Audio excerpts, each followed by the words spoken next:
ನಮಸ್ಕಾರ, ಎಲ್ಲರೂ ಹೇಗಿದ್ರಿ? ಚೆನ್ನಾಗಿದ್ದೀರಿ ಅಂತ ಭಾವಿಸ್ತಾ ನಾನಿವತ್ತು ಚಿಕ್ಕ ಮಕ್ಕಳಿಂದ ಹಿಡಿದು ದೊಡ್ಡವರವರೆಗೂ ಮಾಡಿ ಮನೆಯಲ್ಲಿ ಕುಡಿಯುವಂಥ ಪ್ರೋಟೀನ್ ಪೌಡರನ್ನು ಮಾಡಿ ತೋರಿಸಿದ್ದೀನಿ. ಸಾರಿ, ನನಗೆ ವಿಡಿಯೋ ಹಾಕಕ್ಕೆ ಲೇಟ್ ಆಯಿತು, ಸ್ವಲ್ಪ ಬ್ಯುಸಿ ಆಗಿದ್ದೆ. ಇನ್ಮೇಲೆ ನನ್ನ ಕಂಟಿನ್ಯೂಸ್ ವಿಡಿಯೋ ಬರುತ್ತೆ, ಎಲ್ಲರೂ ಸಪೋರ್ಟ್ ಮಾಡಿ. ಬನ್ನಿ ಯಾವ ರೀತಿ ಮಾಡಿದ್ದೀನಿ ಅಂತ ನೋಡೋಣ. ಕುಕ್ಕಿಂಗ್ ವಿಡಿಯೋ ಸ್ಟಾಪ್ ಆಗಿತ್ತು, ನಾನು ಪಾರ್ಲರ್ ಇರೋದ್ರಿಂದ ಸ್ವಲ್ಪ ಬ್ಯುಸಿ ಆಗಿದ್ದೆ. ಇನ್ಮೇಲೆ ಕಂಟಿನ್ಯೂಸ್ ಆಗಿ ವಿಡಿಯೋ ಹಾಕ್ತೀನಿ. ಮನೆಯಲ್ಲಿ ವಯಸ್ಸಾದವರು ಇರ್ತಾರೆ, ಹಾಗೆ ಕೆಲವು ಮನೆಯಲ್ಲಿ ಶುಗರ್ ಪೇಷಂಟು ಇರ್ತಾರೆ, ಅವರಿಗೆ ತುಂಬ ಒಳ್ಳೆಯದು. ಇಲ್ಲಿ ನಾನು ಶೇಂಗಾ ಬೀಜವನ್ನು ಚೆನ್ನಾಗಿ ಹುರಿದಿದ್ದೀನಿ, ಅರ್ಧಂಬರ್ಧ ಹುರಿಬಾರ್ದು, ಈ ರೀತಿಯಾಗಿ ಚೆನ್ನಾಗಿ ಹುರಿದು ಅದನ್ನು ಸಿಪ್ಪೆ ತೆಕ್ಕೊಳ್ಬೇಕು. ನಂತರ ನಾನಿಲ್ಲಿ ಸಮ ಪ್ರಮಾಣ ಗೋಡಂಬಿಯನ್ನು ತಗೊಂಡಿದ್ದೀನಿ. ಶೇಂಗಾ, ಬಾದಾಮ್, ಗೋಡಂಬಿ 3 ಸಮ ಪ್ರಮಾಣದಲ್ಲಿರಬೇಕು. ಅದನ್ನು ಸ್ವಲ್ಪ ಸಣ್ಣ ಉರಿಯಲ್ಲಿ ಚೆನ್ನಾಗಿ ಹುರಿತಾ ಇದ್ದೀನಿ ನೋಡಿ. ಈಗ ಹುರಿದಾಗಿದೆ. ಇವುಗಳಲ್ಲಿ ಎಷ್ಟೊಂದು ಪೋಷಕಾಂಶ ಇದೆ, ಮಕ್ಕಳಿಂದ ಹಿಡಿದು ದೊಡ್ಡವ್ರವರೆಗೂ ಆರಾಮಾಗಿ ಹಾಲಲ್ಲಿ ಹಾಕ್ಕೊಂಡು ಕುಡಿಬೋದು. ನಂತರ ನಾನು ಬಾದಾಮ್ ಕೂಡ ಬಿಸಿ ಮಾಡಿ ತಗೊಳ್ತಾ ಇದ್ದೀನಿ ನೋಡಿ.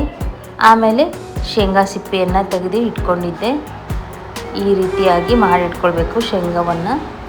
ಆಮೇಲೆ ಹುರಿದಿಟ್ಟಿರುವಂಥ ಬಾದಾಮ್ ಮತ್ತು ಗೋಡಂಬಿಯನ್ನು ಸಹ ಇದಕ್ಕೆ ಹಾಕಿ ಸ್ವಲ್ಪ ತಣ್ಣಗಾಗಲು ಇಡ್ತೀನಿ. ತಣ್ಣಗಾದ ನಂತರ ಇದನ್ನು ಮಿಕ್ಸರ್ ಜಾರಿಗೆ ಹಾಕಿ ಸ್ವಲ್ಪ ತರಿಯಾಗಿ ಪೌಡ್ರ್ ಮಾಡಿಕೊಳ್ಬೇಕು.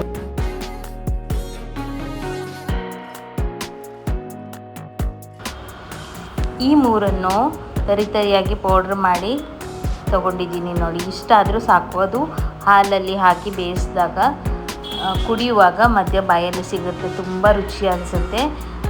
ಅದಕ್ಕಾಗಿ ತುಂಬ ಪೌಡ್ರ್ ಮಾಡಬಾರ್ದು, ಇದನ್ನು ಸಪ್ರೇಟಾಗಿ ಪೌಡ್ರ್ ಮಾಡಿ ಇಟ್ಕೊಂಡ್ರೆ.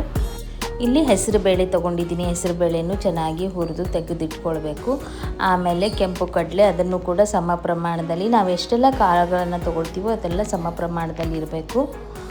ಇದನ್ನು ಸಹ ಚೆನ್ನಾಗಿ ಹುರಿದು ಒಂದು ಅಗಲವಾದ ಪಾತ್ರೆಗೆ ಹಾಕಿಡಬೇಕು, ಯಾಕಂದರೆ ತಣ್ಣಗಾಗಬೇಕು. ಆಮೇಲೆ ಹೆಸರು ಕಾಳನ್ನು ತೊಗೊಂಡಿದ್ದೀನಿ, ಹೆಸರು ಕಾಳನ್ನು ಚೆನ್ನಾಗಿ ಹುರಿದ್ಕೊಳ್ಬೇಕು.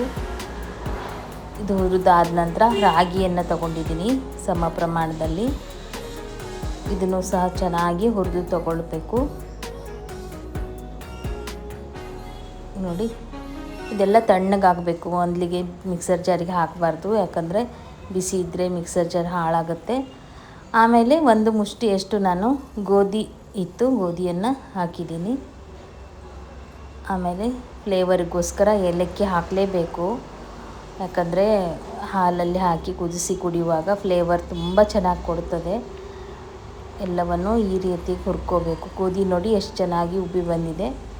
ಈಗ ಅಗಲವಾದ ಬುಟ್ಟಿಗೆ ಹಾಕ್ಕೊಂಡಿದ್ದೆ ಅಲ್ವಾ, ಈಗ ಸ್ವಲ್ಪ ತಣ್ಣಗಾಗಲು ಇಡಬೇಕು. ತಣ್ಣಗಾದ ನಂತರ ಮಿಕ್ಸರ್ ಜಾರಿಗೆ ಹಾಕಿ ಸಣ್ಣದಾಗಿ ಪೌಡ್ರ್ ಮಾಡ್ಕೊಳ್ಬೇಕು. ತುಂಬ ಕಾಳುಗಳಿದ್ದರೆ ಹಿಟ್ಟಿನ ಮಿಲ್ಲಿಗೆ ಕೊಡ್ಬೋದು, ಆವಾಗ ಡ್ರೈ ಫ್ರೂಟ್ಸನ್ನು ಮನೆಯಲ್ಲೇ ಪೌಡ್ರ್ ಮಾಡಿ ಮಿಕ್ಸ್ ಮಾಡಿ ಇಟ್ಕೊಳ್ಬೋದು. ಇವಾಗ ನಾನು ನೋಡಿ ಎಲ್ಲವನ್ನು ಮಿಕ್ಸ್ ಮಾಡಿ ಡಬ್ಬಿಗೆ ಹಾಕಿ ತುಂಬಿ ಇಡ್ತೀನಿ. ಫ್ರೀ ಇರುವಾಗ ಇಷ್ಟನ್ನು ಮಾಡಿ ನಾವು ಇಟ್ಟರೆ ಮನೆಯಲ್ಲಿರುವವರಿಗೆ ತುಂಬ ಚೆನ್ನಾಗಿರುತ್ತೆ. ಶುಗರ್ ಪೇಷಂಟಿಗೂ ಕೂಡ, ಅವರಿಗೆ ಕಷ್ಟಪಟ್ಟು ದುಡಿಯೋರಿಗೆ ಇದು ಭಾರಿ ವರ್ಕ್ ಆಗುತ್ತೆ. ಬೆಳಗ್ಗೆ 1 ಗ್ಲಾಸು, ಸಂಜೆಗೆ 1 ಗ್ಲಾಸು ಕುಡಿಬೋದು. ಮೊದಲಿಗೆ ಮಾಡೋ ವಿಧಾನ, ಹಾಲು ಬಿಸಿಗೆ ಇಟ್ಕೊಂಡಿದ್ದೀನಿ, ಅರ್ಧ ಹಾಲು ಅರ್ಧ ನೀರನ್ನು ಸೇರಿಸ್ಬೇಕು.